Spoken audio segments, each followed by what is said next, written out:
Thank you for joining us. আজকে আমরা মৌলিক উৎপাদকের মৌলিক গুণনীয়কের সাহায্যে বর্গমূল নির্ণয় শিখব। ফার্স্ট অফ অল আমরা প্রত্যেকটা নিয়ম থেকে একটা করে নিয়ম দেখব। প্রথমে গ নম্বর 1521।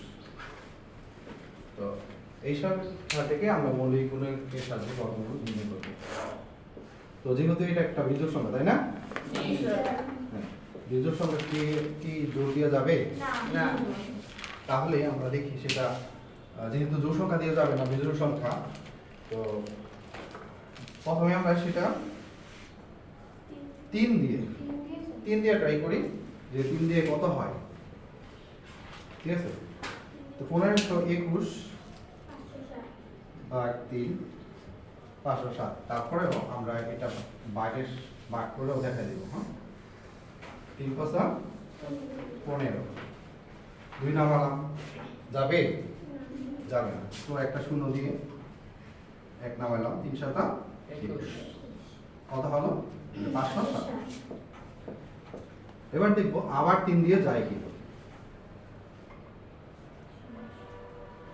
507 কে আবার যায় কিনা দেখবো। 507 কে 3 দিয়ে ভাগ করি,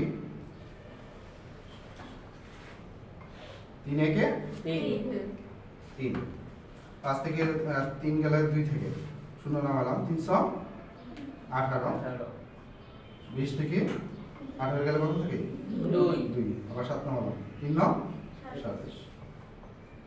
সো 169 হয়, তাই না? এবার দেখবো এই 169 কে কি যায় কিনা। 3 দিয়ে ট্রাই করো সবাই, দেখো হয় কিনা।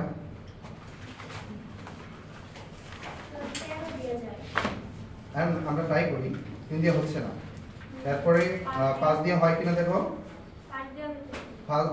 5 দিয়ে হচ্ছে না। 7 দিয়ে হচ্ছে না।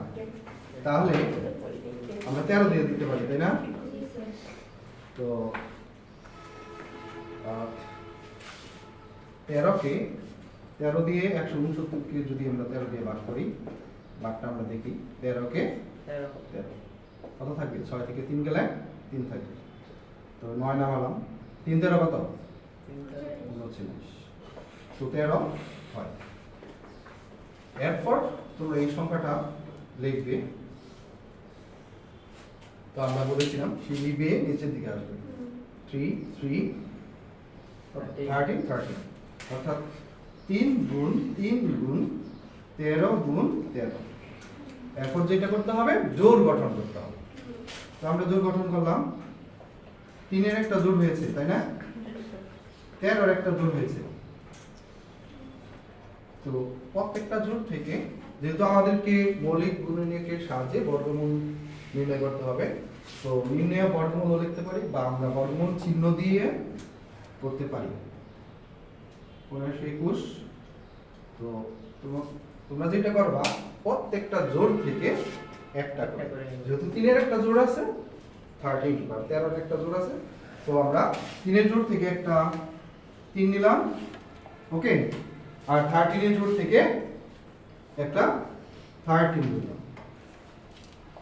এরপরে আমরা এই দুইটা সংখ্যা কি করব, গুণ করব। 3 13 কত 3 13 39। তাহলে আমাদের উত্তর হচ্ছে 39। তো আমরা মৌলিক গুণকের সাথে 39 হবে স্যার। সরি 13 লিখেছি, এটা হবে 39 উত্তর। কারো কোনো কনফিউশন বুঝতে? না স্যার, ফুল ক্লিয়ার। তাহলে আমরা তুলে নিই আমরা।